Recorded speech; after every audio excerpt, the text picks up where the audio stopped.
12 stunning drought-tolerant plants you need for your garden.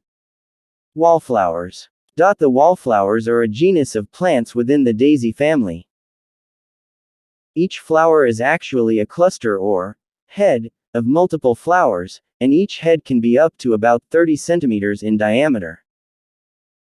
Their color ranges from purple, pink, reds, and white colors. The plant name derives from their tendency to grow in plastered walls and cliffs. In dry climates, they are a good choice because the plant is able to conserve water by closing its leaves when it's not in direct sunlight or under high winds. They also have evolved many adaptations that allow them to survive with little or no soil moisture, such as deep roots that can reach into the moisture-giving subsoil and hairy leaves that create a humid microclimate. Sage. Sage in drought climates. Sage thrives in the hotter, drier climates.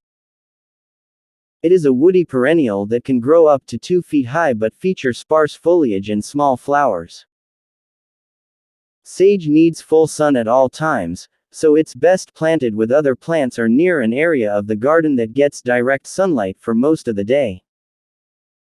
Sage plants can be propagated from cuttings of the stem or root, but because they produce a flowering stalk in late summer and fall, it's best to allow at least 6 feet between each plant so that some will not receive as much shade. Rose campion. A rose campion is a perennial plant that has pink or white flowers. Its leaves are green, and it likes to grow in sunny areas with dry soil. Rose campion can be planted as an annual if you live in zones 4 through 6. Rose campion has been classified by some experts as a short-lived perennial and by others as a biennial, but since it reseeds like crazy, it will function like a perennial in your garden. It starts blooming in late May in this area, and continues through July, and into August. Lavender. Plant the lavender in a spot with full sun or partial shade. Lavender grows well as a ground cover, so pruning is typically done by trimming back some of the stems and leaves around it. The plant will drop its blooms early, which can be picked to use fresh, made into candies, or steeped in boiling water to make a tea. Lavender is more than just a fragrant plant. As it turns out, this herb is also commonly used for medicinal and therapeutic benefits. So if you're dealing with a few medical issues of your own, and you don't want to risk the unpleasant side effects that come with many over-the-counter and prescription medicines, here's a look at the potential health perks of using lavender. Oleander. The oleander plant is a tough, drought-tolerant bush that can also act as an ornamental. Oleanders are native to the subtropical regions of Africa and Asia but have been grown in temperate areas for centuries, too, because they bloom all year round.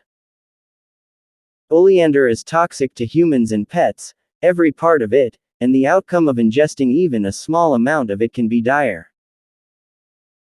Its poisonous ingredients are 2 potent cardiac glycosides, oleandrin and nerine, according to the National Institute of Health. The toxins in even a small amount ingested can lead to serious illness or be fatal to humans and animals.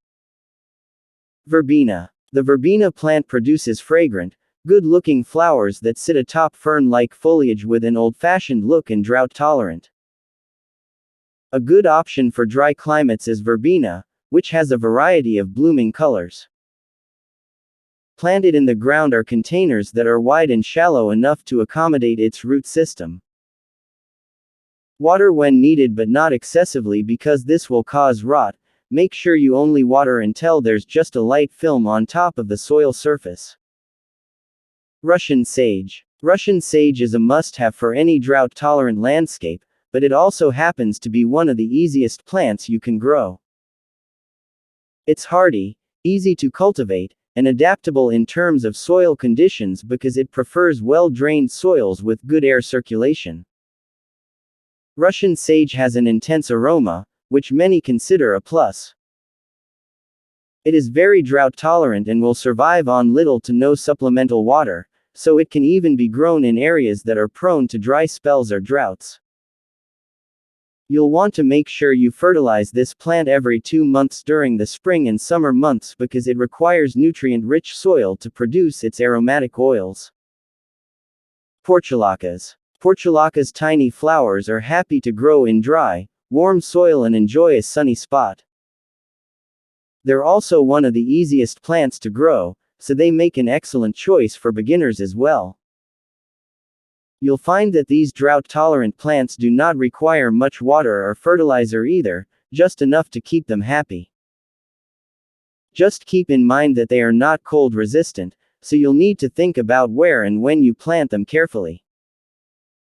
Make sure the soil is well drained before planting these drought-tolerant plants because they will rot if their roots get too wet or soggy. Agave. The agave is one of the most popular and beautiful plants for dry climates. They are perfect plants if you want to add some color, greenery, texture, or a focal point that will last all season long, as it can grow from 6 inches tall to more than 15 feet. Agaves are sturdy, architectural plants that provide a visually stimulating and low-maintenance addition to your garden. Generally requiring little water once established, they come in a variety of sizes, from a few inches to a few feet in height, as well as an array of colors from dark green to silvery blue. Learn how to incorporate them into your landscape. Blanket flower. The blanket flower is a tough little shrub that does well in dry climates.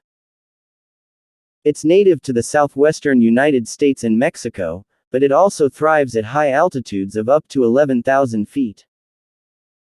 This drought-resistant plant can grow into a small tree reaching heights of 20 feet, hence its nickname, tree daisy. This plant prefers full sun and well-drained soil, but it will also grow in shadier areas. It does not like wet feet or a lot of humidity, so make sure the area you're planting is on higher ground than other plants around it. Succulents. Succulents are among the most popular plants for dry climates. They're a cinch to care for, need very little water, and there is an amazing variety of colors and shapes. Cacti. Cactus gardening is one of the most popular types of plants grown by home gardeners. These plants are very drought tolerant, which makes them a good choice if you're trying to conserve water or need low watering schedules during dry periods. Forest cacti are very different. They usually have beautiful, hanging flowers that grow from the tips of segmented stems. These stems look like chains of fleshy leaves. They grow this way because they've been trained to grow over trees. They are used to shade, but they do need some bright light.